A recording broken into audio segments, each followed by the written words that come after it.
સાબરકાંઠા જિલ્લાના મોડાસા તાલુકાના બાજકોટ ગામમાં શ્રી દેવાયત પંડિતની સમાધિએ દેવરાજ મંદિરમાં ભાદરવી બીજનો મેળો યોજાયો હતો। આ મેળામાં પદયાત્રી દૂર દૂરથી ધજાઓ રથ લઈને રામાપીરની જયઘોષ કરતા આવતા હતા અને મંદિરમાં દર્શન કરી મેળાનો લાભ લીધા હતા। મોડાસા તાલુકાના બાજકોટ ગામમાં દેવરાજ મંદિર આવેલ છે। દેવરાજ મંદિરમાં ભગવાન રામાપીરની પૂજા અને દેવાયત મંદિરમાં સમાધિની પૂજા કરવામાં આવે છે। શ્રી દેવાયત પંડિત રામાપીરના ભક્ત હતા। તેઓએ સતયુગમાં ભવિષ્યવાણી કરી હતી કે પડીકે ખાવાનું અને પડીકે પીવાનું પાણી વેચાશે। આ ભવિષ્યવાણી આજે સાચી પડી છે।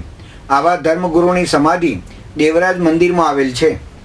આ મંદિરમાં 700 વર્ષથી ભાદરવી બીજનો મહિમા ગવાય છે। ભાદરવી બીજના દિવસે અનેક નેજા ચઢાવવામાં આવે છે। આ દિવસે લોકો દૂર દૂરથી ચાલતા રથ લઈને વાજિંત્રો વગાડતા વગાડતા મંદિરે પહોંચે છે।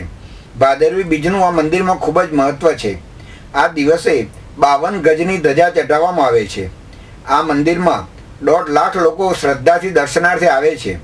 આ દેવરાજ મંદિર ખૂબ જ સુંદર શાંતિમય વાતાવરણમાં બનાવવામાં આવ્યું છે। તેમાં ગૌશાળા, પક્ષીઓનો ચબૂતરો, ભોજનશાળા વગેરેનું નિર્માણ કરવામાં આવ્યું છે।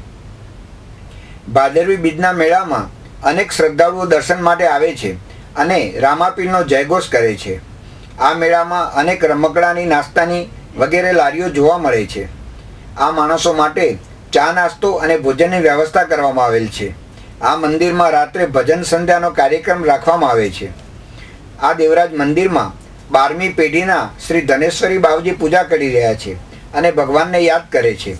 આ મંદિરમાં 10 નામી સાધુઓની સમાધિ પણ આવેલ છે। શ્રી ગાદીપતિ ધનેશ્વરી બાવજીએ જણાવ્યું કે હવે આ મંદિરમાં દેવાયત પંડિત બાદ શ્રી ધનગીરી મહારાજ મંદિરની દેખરેખ વગેરે રાખે છે। આ મંદિરમાં સુંદર ફરવાલાયક સ્થળ બાંધવામાં આવ્યા છે। શ્રી ધનેશ્વરી બાવજીના જણાવ્યા અનુસાર આ મંદિર 700 વર્ષ જૂનું છે। ભાદરવી બીજને નેજા ઉત્સવ તરીકે મનાવવામાં આવે છે। તેથી આ ઉત્સવ ઉજવવા માટે લોકો નેજા લઈને દૂર દૂરથી આ મંદિરે આવે છે અને રાત્રે ભજન સંધ્યાના ભજનોનો લાભ લે છે। આ મંદિરમાં હજારો કિલોના લાડુનો પ્રસાદ બનાવવામાં આવે છે। અત્યાર સુધીમાં 1 થી 1.5 લાખ શ્રદ્ધાળુઓ દર્શન માટે આવેલ છે। આ દરેક ભાવિક ભક્તો પ્રસાદનો લાભ લે છે। આ રીતે ખૂબ ધામધૂમથી આ ભાદરવી બીજનો મેળો યોજાય છે। મોડાસાના ભરત કડિયા સાથે રસિક સોની, સિટી ન્યૂઝ, હિંમતનગર।